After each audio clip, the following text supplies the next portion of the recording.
Bonsoir tout le monde, salut Monsieur Lorty. Comment ça va ce soir?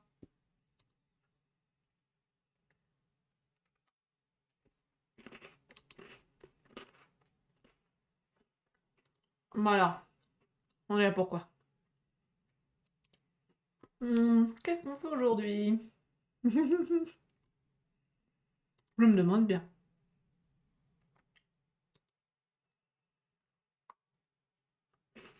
Salut Gugéo, bienvenue. Hmm. Alors qu'est-ce que vous voulez faire de beau ce soir? Donc du coup, on va pouvoir reprendre notre lecture pour la toute dernière fois au chapitre 18, le voyage de retour. Quand Bilbo revint à lui, il se trouvait entièrement seul.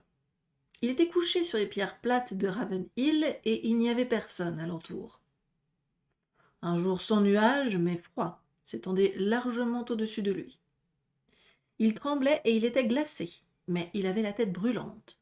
« Je me demande ce qui a bien pu se passer, » se dit-il. « En tout cas, je ne suis pas encore un des héros morts au champ d'honneur, mais je suppose qu'il y a encore le temps. » Il s'assit, péniblement. Regardant dans la vallée, il n'aperçut pas un gobelin vivant. Au bout d'un moment, sa tête s'éclaircit un peu et il crut voir bouger des elfes dans les rochers d'en bas.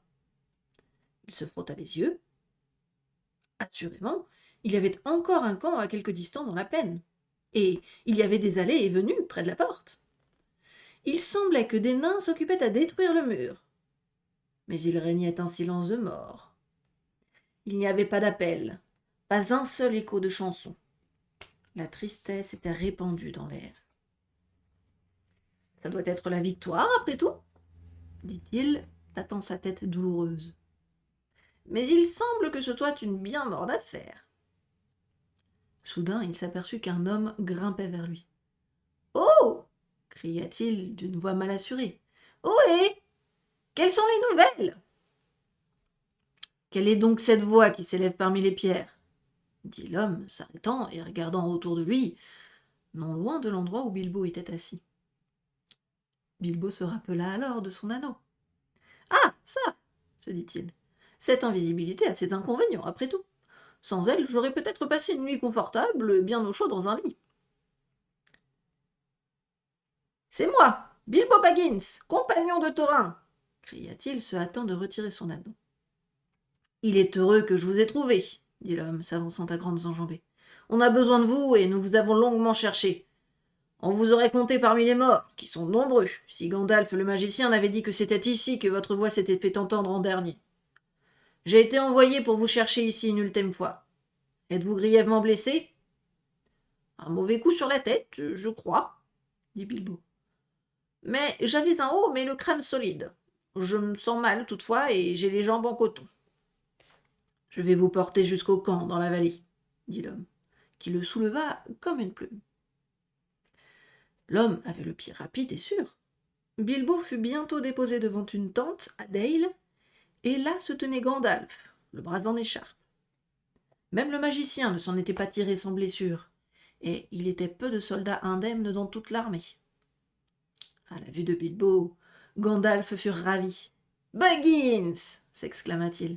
« Eh bien ça, vivant après tout. Ah, que je suis content. Je commençais à me demander si même votre chance arriverait à vous mener jusqu'au bout. Une terrible affaire, et qui a bien failli être désastreuse. Mais les nouvelles peuvent attendre. Venez, dit-il avec plus de gravité. On vous demande. » Et, précédant le hobbit, il l'emmena sous une tente. « Salut, Thorin, dit-il en entrant.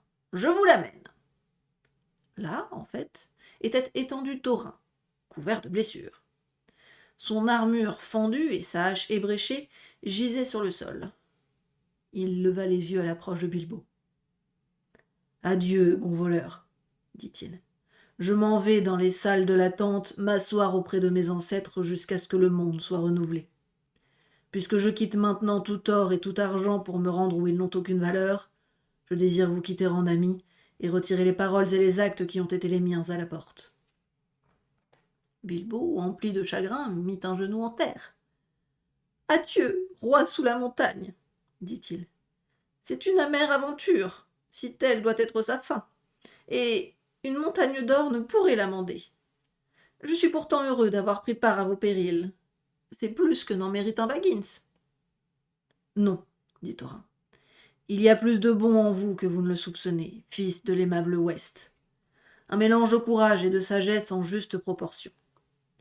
Si un plus grand nombre d'entre nous préférait la nourriture, la gaieté et les chansons aux entassements d'or, le monde serait plus rempli de joie. Mais, triste ou joyeux, il me faut maintenant le quitter. Adieu. » Alors, Bilbo se détourna et s'en alla tout seul. Il s'assit dans un coin, enveloppé dans une couverture, et croyez-le ou ne le croyez pas, il pleura à en avoir les yeux rouges et la voix enrouée. C'était un petit être tendre.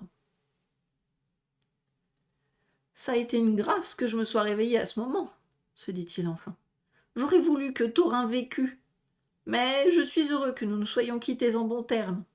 Tu es un âne, Bilbo Baggins. Tu as fait un beau gâchis dans cette affaire de la pierre, et il y a eu bataille en dépit de tous tes efforts pour acheter la paix et la tranquillité. Mais, après tout, on ne saurait t'en jeter le blâme. » Tout ce qui s'était passé, après qu'il eut été assommé, Bilbo l'apprit par la suite. Mais cela lui apporta plus de tristesse que de joie, et il en avait maintenant assez de son aventure. Il aspirait jusque dans la moelle de ses os à rentrer chez lui. Mais le retour fut un peu différé. En attendant, donc, je vais vous mettre au fait des événements. Les aigles avaient longtemps soupçonné le rassemblement des gobelins. Les mouvements dans les montagnes ne pouvaient être entièrement soustraits à leur attention. Eux aussi s'étaient donc assemblés en grand nombre sous l'égide du grand aigle des monts brumeux. Et enfin, sentant de loin la bataille, ils étaient venus à toute allure sur le grand vent, et ils étaient arrivés juste à point. C'étaient eux qui avaient délogé les gobelins des pentes de la montagne, les jetant dans les précipices ou les poussant, tout hurlant et abasourdis parmi leurs ennemis. Il ne leur avait pas fallu longtemps pour libérer la montagne solitaire, et les elfes et les hommes avaient pu enfin venir de part et d'autre de la vallée en renfort dans le combat qui se déroulait en bas. Mais même avec les aigles, ils étaient en état d'infériorité numérique. En cette dernière heure, Béorn lui-même avait apparu. Nul ne savait comment ni d'où il avait surgi. Il était venu seul, sous sa forme d'ours. Et, dans sa colère, il semblait avoir pris des proportions gigantesques. Le grondement de sa voix était semblable à celui de tambours et de canons, et il rejetait les loups et les gobelins de son chemin comme fétus. Il tomba sur leurs arrières et perça le cercle en coups de foudre. Les nains tenaient encore bon autour de leur chef sur une colline basse et arrondie. Béorn se pencha alors pour soulever Thorin, qui était tombé percé de lance, et l'emporta hors de la mêlée. Il revint avec une colère redoublée, de sorte que rien ne pouvait lui résister, et aucune arme ne semblait pouvoir l'atteindre. Il dispersa la garde du corps, abattit et écrasa Bolg lui-même. Alors le désarroi s'empara des gobelins, et ils s'enfuirent en tous sens. Mais la lassitude quitta leurs ennemis avec la naissance d'un nouvel espoir. Ils les poursuivirent de près et empêchèrent la plupart d'entre eux de s'échapper tant bien que mal. Ils en poussèrent un grand nombre dans la rivière courante, et ceux qui s'enfuyaient vers le sud ou l'ouest, ils les pourchassèrent dans les marais des alentours de la rivière de la forêt. Là périrent la plupart des fugitifs, tandis que ceux qui étaient péniblement arrivés jusqu'au royaume des elfes de la forêt, ils furent massacrés ou entraînés pour mourir au plus profond de l'obscurité dans les chemins de Mirkwood. Les chants ont dit que les 3/4 des guerriers gobelins du Nord périrent ce jour-là. Et la paix régna dans les montagnes pendant bien des années. La victoire avait été assurée avant la tombée de la nuit, mais la poursuite était toujours en cours quand Bilbo revint au camp. Et il n'y avait plus guère dans la vallée que les blessés gravement atteints. « Où sont les aigles ?» demanda-t-il à Gandalf ce soir-là, tandis qu'il était étendu, enveloppé dans de multiples couvertures bien chaudes. « Quelques-uns participent à la poursuite, dit le magicien. Mais ils ont pour la plupart regagné leurs airs. Ils n'ont pas voulu rester ici. Et ils sont partis aux premières lueurs de l'aube. Dain a couronné d'or leur chef et leur a juré une amitié éternelle. Je le regrette. Je veux dire que j'aurais aimé les revoir, dit Bilbo à demi assoupi. Peut-être les verrai-je sur le chemin du retour. Je pense que je vais bientôt rentrer. Dès que vous le voudrez, dit le magicien. En fait, il fallut plusieurs jours pour que Bilbo se mît réellement en route. On enterra Thorin dans les profondeurs de la montagne, et Bard déposa l'Arkenstone sur sa poitrine. « Qu'elle reste là jusqu'à ce que la montagne s'écroule, » dit-il. « Qu'elle apporte la chance à tous ceux de son peuple qui demeureront dorénavant ici. » Sur sa tombe, le roi des elfes déposa alors Orcrist, l'épée des elfes qui avait été prise à Thorin durant sa captivité. Il est dit dans les chants qu'elle brilla toujours dans les ténèbres à l'approche d'ennemis, et que la forteresse des nains ne pouvait être enlevée par surprise. Là s'établit Dain, qui devint roi sous la montagne, et, avec le temps, beaucoup d'autres nains s'assemblèrent autour de son trône dans les anciennes salles. Des 12 compagnons de Thorin, il en resta 10. Fili et Kili étaient tombés en le défendant de leur bouclier, et leur corps, car il était le frère aîné de leur mère. Les autres restèrent auprès de Dain, car Dain répartit bien son trésor. Il ne fut plus question, naturellement, de diviser le trésor en parts, telles qu'elles avaient été décidées entre Balin, Dwalin, Dori, Nori, Ori, Oin, Gloin, Bifur, Beaufur et Bombur, non plus que Bilbo. Cependant, 1/14 de tout l'argent et tout le trésor, façonné et brut, fut remis à Bard, car Dain déclara « Nous honorerons l'engagement du mort, et il a maintenant l'Arkenstone en sa garde. » Même 1/14 représentait encore une fortune extrêmement grande, plus grande que celle de bien des rois mortels. Sur ce trésor, Bard envoya beaucoup d'or au maître de la ville, et il récompensa généreusement ses suivants et ses amis. Au roi des elfes, il donna les émeraudes de Girion, joyau qu'il aimait entre tous, et que Dain avait rendu. À Bilbo, il dit « Ce trésor vous appartient autant qu'à moi. Bien que les anciens accords ne soient plus applicables du fait que son acquisition et sa défense ont donné des droits à beaucoup d'autres, mais quoique vous vous soyez montré disposé à renoncer à tous les vôtres, je voudrais que les paroles de Thorin, dont il s'est repenti, c'est-à-dire que nous ne vous donnions que peu de choses, ne se confirment pas. J'aimerais vous récompenser plus richement que quiconque. »« Oh, c'est très aimable à vous, » dit Bilbo, « mais c'est vraiment un soulagement pour moi. Comment, au nom du ciel, aurais-je pu emporter tout ce trésor jusque chez moi sans rencontrer la guerre et le meurtre tout au long de ma route? Et je ne sais trop ce que j'en aurais fait une fois rentré. Je suis sûr qu'il est mieux placé entre vos mains. » En fin de compte, il ne voulut accepter que 2 petits coffres, remplis l'un d'argent et l'autre d'or, susceptibles d'être portés par un poney vigoureux. C'est bien. Vint enfin le moment de faire ses adieux à ses amis. Ses adieux à ses amis. « Adieu, Balin, dit-il. Adieu, Dwalin. Et adieu, Dori, Nori, Ori, Oin, Gloin, Bifur, Beaufur et Bombur. Que vos barbes ne se fassent jamais rares. » Et, se tournant vers la montagne, il ajouta « Adieu, Thorin Oakenshield. Adieu, Fili et Kili. Que votre mémoire demeure éternellement. » Alors, les nains s'inclinèrent profondément devant leur porte, mais les mots leur restèrent dans la gorge. « Adieu, et bonne chance, où que vous alliez, » finit par dire Balin. « Si jamais vous revenez nous voir, la fête sera vraiment splendide. »« Si jamais vous venez du côté de chez moi, » dit Bilbo, « n'attendez pas pour frapper. Le thé est à 4 heures, mais vous serez tous les bienvenus à n'importe quel moment. » Et puis il s'en alla. L'armée des elfes était en marche, elle était cruellement amoindrie, mais beaucoup étaient contents, car à présent le monde du Nord serait pour longtemps plus heureux. Le dragon était mort, et les gobelins défaits. Leur cœur envisageait, après l'hiver, un printemps de joie. Gandalf et Bilbo chevauchaient derrière le roi des elfes. Auprès d'eux marchait à grandes enjambées Béorn, de nouveau sous sa forme humaine, qui riait et chantait à plein gosier sur la route. Ils allèrent ainsi jusqu'au moment où ils approchèrent de l'orée de Mirkwood, au nord de l'endroit par où sortait la rivière de la forêt. Ils firent alors halte. Le magicien et Bilbo, ne voulant pas pénétrer dans la forêt, malgré les instances du roi qui les invitait à séjourner quelque temps dans son palais,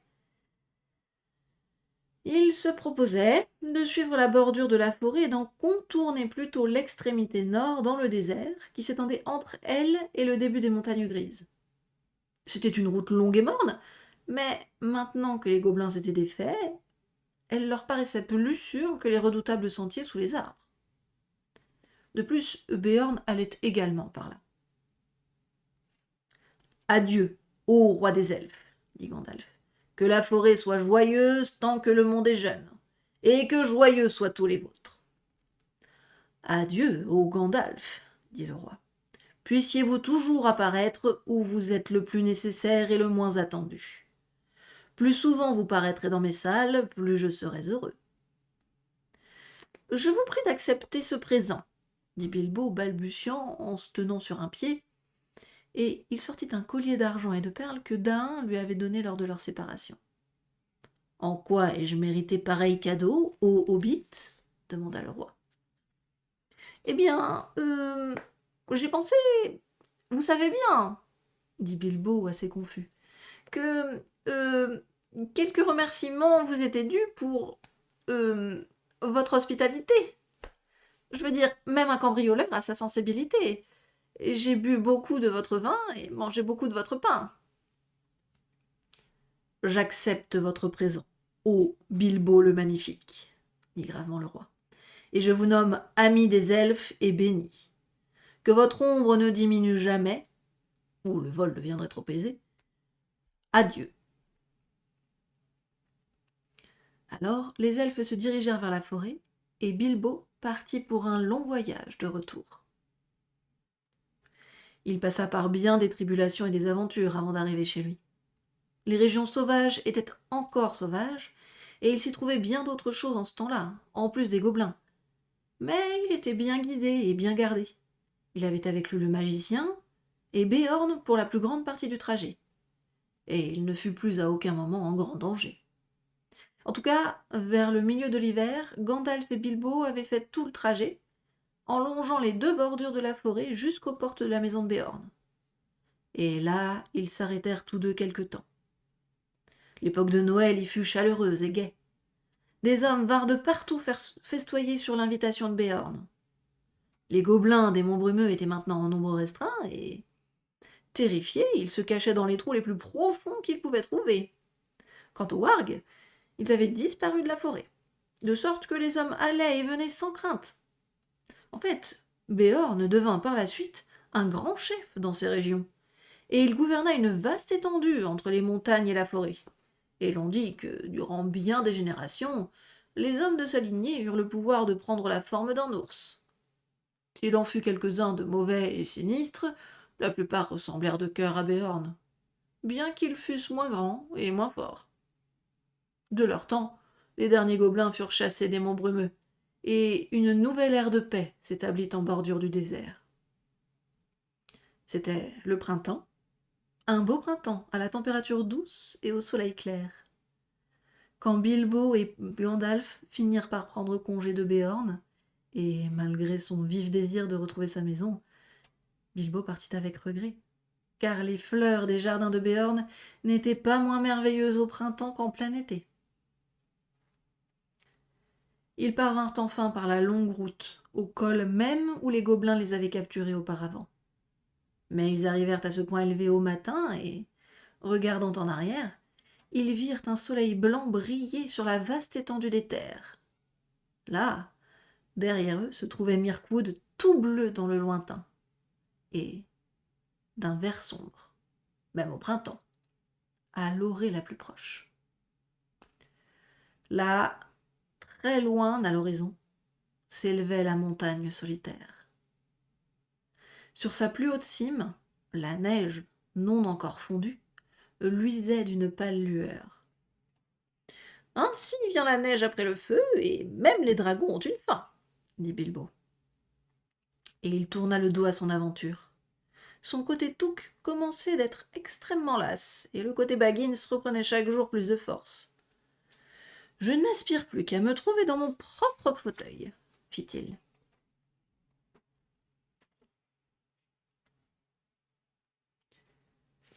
Chapitre 19. La dernière étape. Ce fut le 1er mai que nos 2 amis arrivèrent à l'entrée de la vallée de Rivendell, où se trouvait la dernière, ou première, maison simple. C'était encore le soir, leur poney était fatigué, surtout celui qui portait le bagage, et tous éprouvaient le besoin de se reposer. Comme ils descendaient le sentier escarpé, Bilbo entendit les elfes qui chantaient toujours dans les arbres, comme s'ils n'avaient cessé de le faire depuis son départ. Et aussitôt que les voyageurs parvinrent dans les éclaircies inférieures de la forêt, éclata un chant d'un genre assez semblable à celui de naguère. C'était à peu près ceci. Le dragon est asséché, ses os sont maintenant effrités, son armure est brisée, sa splendeur est abaissée.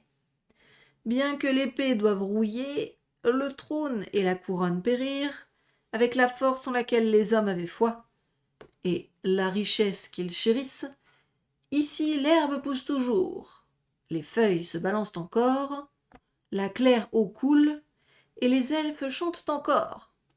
Venez, tralala lali, revenez à la vallée. Les étoiles sont bien plus scintillantes que les joyaux sans mesure. La lune est bien plus blanche que l'argent d'un trésor. Le feu est plus brillant dans le foyer au crépuscule que l'or hacké dans les mines. Alors pourquoi courir le monde? Oh, tralala lali, revenez à la vallée. Oh, où allez-vous? Si tard de retour. La rivière coule, les étoiles sont toutes allumées. Oh, où tant chargées, si tristes et si mornes? Ici, l'elfe et sa sœur accueillent maintenant ceux qui sont lasses. Par un tralala lali, revenez à la vallée. Tralala lali, falala lali, fala.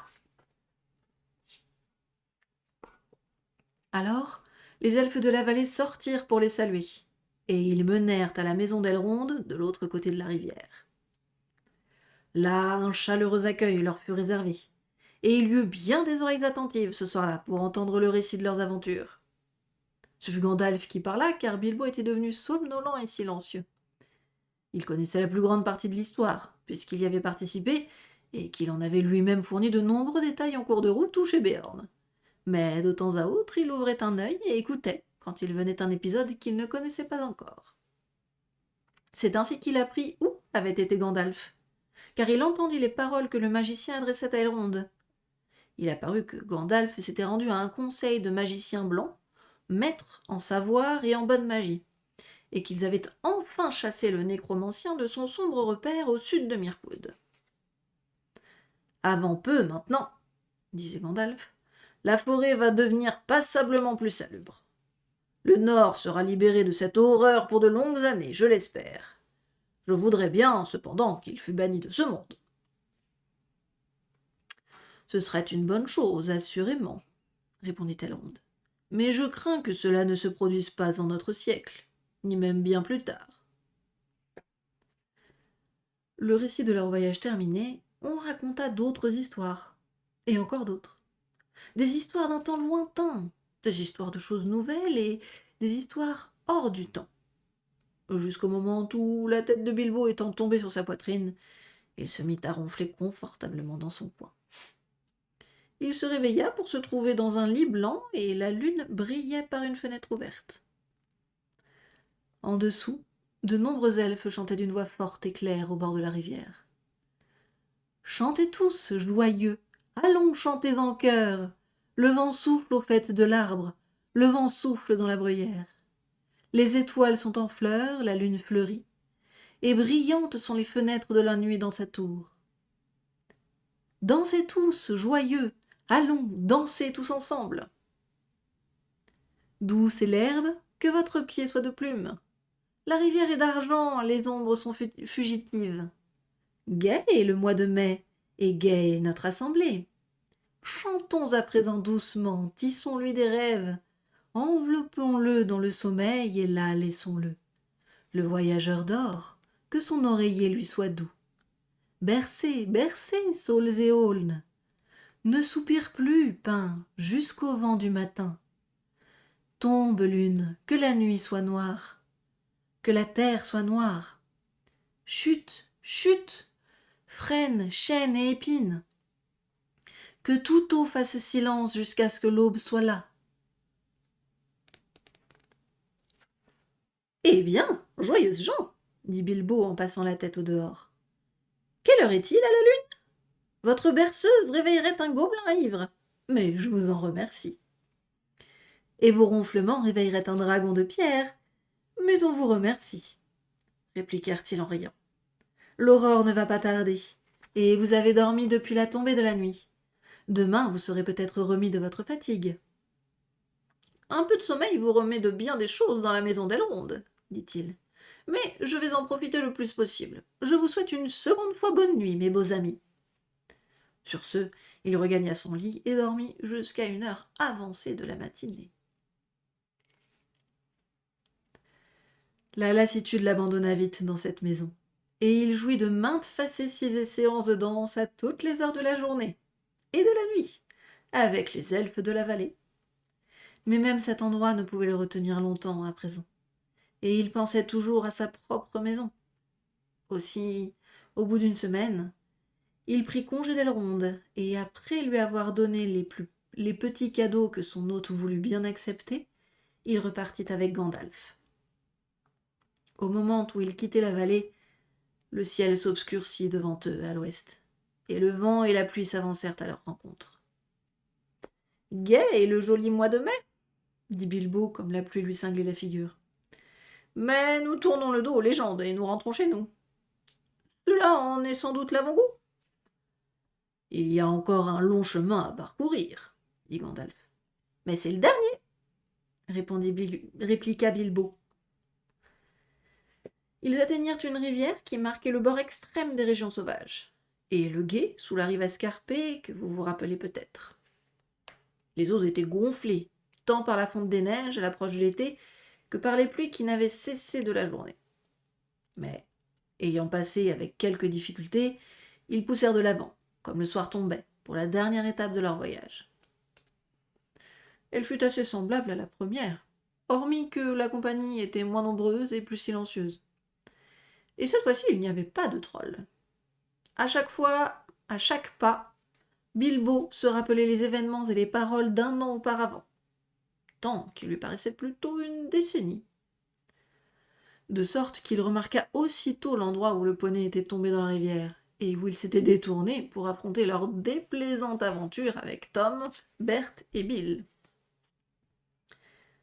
Non loin de la route, ils trouvèrent, toujours cachés et intacts, l'or des trolls qu'ils avaient enterrés. « J'en ai suffisamment jusqu'à la fin de mes jours, » déclara Bilbo quand il l'eut déterré. « Vous feriez mieux de le prendre, Gandalf. Je suis sûr que vous en trouverez l'emploi. »« Oui, certes, » répondit le magicien. « Mais partageons-en, frère. Peut-être vous apercevrez-vous que vous avez plus de besoins que vous ne vous y attendiez. » Ils mirent donc l'or dans des sacs et les arrimèrent sur le dos des poneys, qui n'en furent pas du tout satisfaits. Leur allure en fut plus ralentie, car ils allèrent la plupart du temps à pied. Mais la région était verdoyante et il y avait beaucoup d'herbe dans laquelle le hobbit déambulait avec contentement. Il s'essuyait le visage avec un mouchoir de soie rouge. Non, pas un seul des siens n'avait survécu. Il avait emprunté celui-ci à Elrond. Donc, il s'essuyait le visage avec un mouchoir de soie, car juin avait amené l'été et le temps était de nouveau clair et chaud. Toutes choses ont une fin, même cette aventure.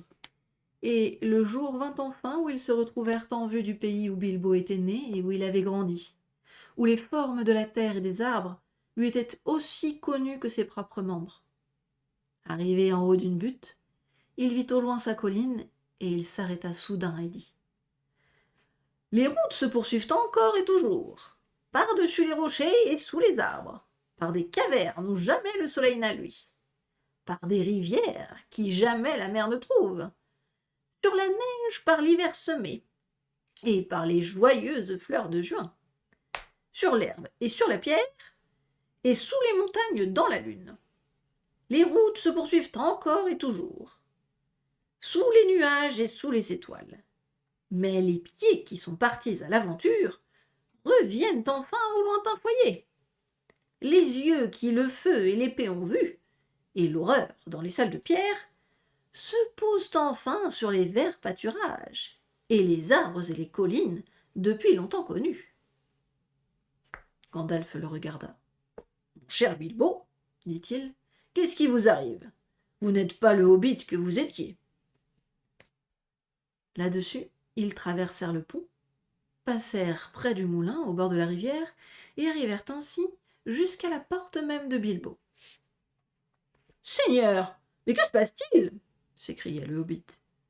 Il y avait une grande agitation. Des gens de toutes sortes, des respectables et des peu respectables, se pressaient en foule autour de la porte. Un grand nombre entrait et sortait, sans même s'essuyer les pieds sur le paillasson, remarqua Bilbo non sans contrariété. S'il était surpris, les autres le furent encore bien davantage. Il était revenu en pleine vente aux enchères. Une grande affiche imprimée en noir sur fond rouge était apposée à la porte. On pouvait y lire que, le 22 juin, messieurs Grubb et Burrows vendraient aux enchères les effets de feu Bilbo Baggins. ESQ de Bag End, sous la colline, à Hobbitville. La vente commencerait à 10 heures précises. Il était à présent presque l'heure du déjeuner, et la plupart des objets avaient déjà été vendus à des prix divers allant de presque rien à une bouchée de pain, comme il n'est pas rare en pareil cas. Les cousins de Bilbo, les Sackville Baggins, étaient occupés, en fait, à mesurer ces pièces pour voir si leur propre mobilier y entrerait. Bref, Bilbo était présumé mort, et ceux qui le disaient ne regrettaient pas tous de constater que la présomption était erronée. Le retour de M. Baggins causa beaucoup de perturbations, tant sous la colline que sur la colline, et de l'autre côté de l'eau. Ce fut beaucoup plus que la merveille d'un jour. Les ennuis juridiques durèrent des années. Il fallut longtemps pour faire admettre en fait que M. Baggins était de nouveau vivant. Il fallut beaucoup d'efforts pour en convaincre les gens qui avaient fait des affaires d'or à la vente. Et enfin, pour gagner du temps, Bilbo dut racheter une bonne partie de son mobilier. Un grand nombre de ses cuillères d'argent qui avaient mystérieusement disparu ne furent jamais retrouvées. Personnellement, il soupçonna les Sackville Baggins. De l'autre côté, ils n'admirent jamais que le Baggins qui était revenu fût le Baggins authentique, et ils ne furent plus jamais en bons termes avec lui.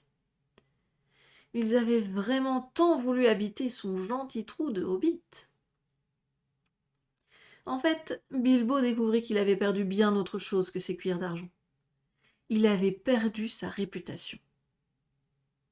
Il est vrai qu'il demeura à tout jamais par la suite un ami des elfes, qu'il fut honoré par les nains, les magiciens et tous les gens de toutes sortes qui passaient par là. Mais il n'était plus tout à fait respectable. Tous les hobbits du voisinage le prenaient pour bizarre, à l'exception de ses neveux et nièces du côté Touk, mais même ceux-là ne trouvaient guère chez leurs aînés d'encouragements à l'amitié. Je regrette de dire qu'il ne s'en souciait guère. Il était parfaitement satisfait, et le son de sa bouilloire sur le foyer lui parut toujours par la suite encore plus mélodieux qu'au jour tranquille d'avant la soirée inattendue. Il accrocha son épée au-dessus de la cheminée. Sa cotte de maille fut disposée sur un support dans le vestibule, jusqu'au moment où il l'apprêta à un musée. Son or et son argent furent généreusement dépensés en cadeaux, aussi bien utiles qu'extravagants, ce qui explique dans une certaine mesure l'affection de ses neveux et nièces. Il garda soigneusement le secret sur son anneau magique, car il s'en servait surtout quand il se présentait des visiteurs ennuyeux. Il se mit à écrire de la poésie et à rendre visite aux elfes, et, En dépit de tous ceux qui hochaient la tête et se touchaient le front en disant « Ce pauvre vieux Baggins !» Et bien que peu de gens crussent à ces histoires, il demeura très heureux jusqu'à la fin de ses jours, qui furent de très longue durée. Un soir d'automne, quelques années plus tard, Bilbo, assis dans son bureau, était occupé à écrire ses mémoires. Il pensait à les intituler « Revenus de loin, vacances d'un hobbit » quand retentit la sonnette de l'entrée. C'était Gandalf et un nain. Le nain était Balin. « Entrez, entrez !» dit Bilbo, et ils furent bientôt installés dans des fauteuils près du feu. Si Balin avait remarqué que le gilet de M. Baggins était plus ample, et garni de boutons en or véritable, Bilbo remarqua de son côté que la barbe du nain était plus longue de plusieurs pouces, que sa ceinture garnie de pierres précieuses était de la plus grande magnificence. Ils se mirent à parler du temps passé ensemble, bien sûr, et Bilbo demanda comment cela allait dans la région de la montagne. Il semblait que tout allait fort bien. Bard avait reconstruit la ville, à Daigle. Les hommes étaient venus à lui du lac, du sud et de l'ouest. Toute la vallée était de nouveau cultivée et riche, et le désert était maintenant rempli d'oiseaux, de fleurs au printemps, de fruits et de festins en automne. Lagueville, reconstruite, était plus prospère que jamais. Beaucoup de richesses montaient et descendaient la rivière courante, et l'amitié régnait dans cette région entre les elfes, les nains et les hommes. Le vieux maître avait trouvé une mauvaise fin. Bard lui avait donné beaucoup d'or pour son aide aux gens du lac, mais étant de l'espèce qui est sujette à pareille maladie, il avait attrapé le mal du dragon. Il avait pris pour lui la plus grande partie de l'or, s'était enfui avec et était mort d'inanition dans le désert. Le nouveau maître est plus sage, dit Balin, et il est très populaire, car on lui attribue naturellement presque tout le mérite de la prospérité actuelle. On écrit des chants où il est dit que depuis son arrivée, les rivières charrient de l'or. Ainsi, les prédictions des anciens chants se réalisent, dans un certain sens, dit Bilbo. Bien sûr, dit Gandalf. Et pourquoi ne se réaliseraient-elles pas? Vous n'allez pas refuser créance aux prophéties pour la seule raison que vous avez contribué à leur réalisation. Vous ne pensez tout de même pas que toutes vos aventures et vos évasions ont été le résultat d'une pure chance à votre seul bénéfice. Vous êtes une personne très bien, monsieur Baggins, et je vous aime beaucoup. Mais vous n'êtes, après tout, qu'un minuscule individu dans le vaste monde. Dieu merci, répondit Bilbo en riant. Et il lui tendit le pot à tabac. Fin.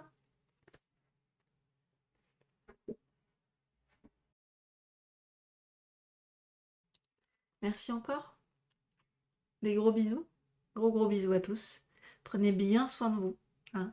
Je vous le répète, peut-être trop, peut-être pas assez, je ne sais pas, mais prenez soin de vous. Merci pour tout ce que vous m'apportez, même juste en restant. Je vous souhaite une bonne nuit et je vous dis à la prochaine.